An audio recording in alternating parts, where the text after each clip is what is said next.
Je suis né au Bénin dans le département du Koufou, au sein d'une famille modeste où l'activité principale est le commerce.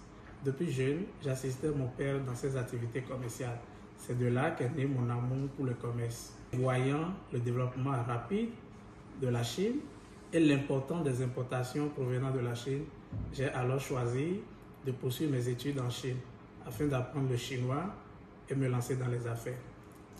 Les difficultés, elles sont mineures car je me suis préparé depuis longtemps. Il faut noter que j'ai reçu l'appui du gouvernement de Ningbo et du pacte des étudiants pionniers de Ningbo.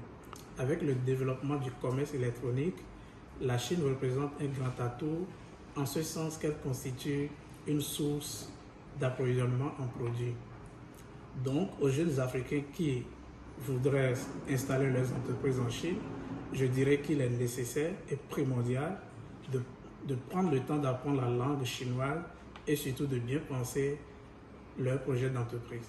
Mes attentes pour l'avenir de la coopération bilatérale entre la Chine et le Bénin en particulier et celui de la coopération Chine-Afrique en général s'inscrivent dans 4 domaines, à savoir l'agriculture, l'éducation, l'industrie et la technologie.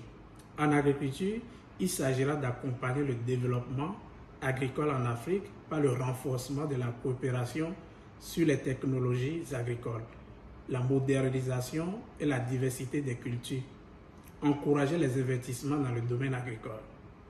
En ce qui concerne l'éducation, il faut orienter la formation des jeunes Africains vers les métiers futurs nécessaires au développement du continent.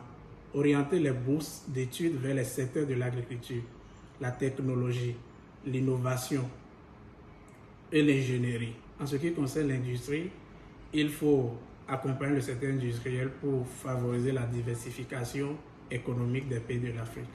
Et enfin, en ce qui concerne la technologie, il faudra soutenir la technologie qui est déjà en expansion et qui d'ailleurs est aujourd'hui un moteur de croissance économique et de développement.